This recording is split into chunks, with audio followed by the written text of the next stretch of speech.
नमस्कार मेरे प्यारे दोस्तों। उम्मीद करता हूं आप सभी बहुत अच्छे होंगे। आज मैं आपके लिए एक सच्ची और दिल को छू लेने वाली कहानी लेकर आया हूं, जो कोलकाता में हुए एक दिल दहला देने वाले अपराध पर आधारित है। यह घटना आपके दिल को झकझोर कर रख देगी। लेकिन दोस्तों, कहानी शुरू करने से पहले मैं गौरव कुमार आपसे एक छोटी सी गुजारिश करना चाहता हूं। अगर आपने अभी तक चैनल को सब्सक्राइब नहीं किया है, तो नीचे दिए गए लाल बटन को दबाकर सब्सक्राइब कर लें। और हाँ, बगल में दी गई घंटी पर भी क्लिक करके ऑल नोटिफिकेशन को जरूर सिलेक्ट करें, ताकि आगे आने वाली कहानियों का नोटिफिकेशन आपको तुरंत मिल सके। दोस्तों, आपका सपोर्ट हमारे चैनल के लिए बहुत जरूरी है। तो चलिए दोस्तों, आज की इस सच्ची घटना पर आधारित कहानी को शुरू करते हैं। सुबह का वक्त था।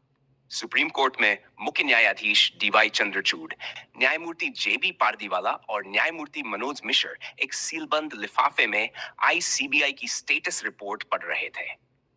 यह रिपोर्ट कोलकाता के एक जूनियर डॉक्टर की हत्या और बलात्कार के केस से जो जुड़ी थी। तीनों जजों के चेहरे पर गंभीरता और शांति थी, क्योंकि यह रिपोर्ट पूरी तरह गोपनीय थी और इस केस का शुरुआती सच बयान कर रही थी। हर कोई उत्सुक था, इस केस में आखिरकार सीबीआई ने क्या पाया है। लेकिन दोस्तों, सच्चाई क्या थी? रिपोर्ट के गोपनीय होने के बावजूद हमें कुछ अंदर की जानकारी मिली है। सीबीआई की जांच से खुलासा हुआ कि उस जूनियर डॉक्टर का गैंगरेप नहीं हुआ था, बल्कि यह एक अकेले अपराधी का काम था, संजय रॉय। हाँ, वही संजय रॉय जिसे 9 अगस्त को कोलकाता पुलिस ने गिरफ्तार किया था। सिर्फ वही था जो उस रात सेमिनार हॉल में अकेला देखा गया। सीसीटीवी फुटेज में भी सिर्फ संजय रॉय ही नजर आया था। लेकिन दोस्तों, ये कहानी यहीं खत्म नहीं होती। संजय ने खुद अपना जुर्म कबूल कर लिया, फिर भी पुलिस और सीबीआई उसके खिलाफ पुख्ता सबूत तलाशने में जुटे रहे।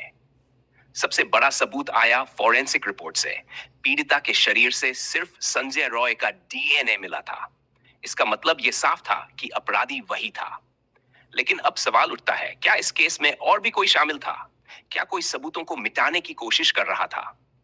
इस कहानी का असली ट्विस्ट यहां शुरू होता है।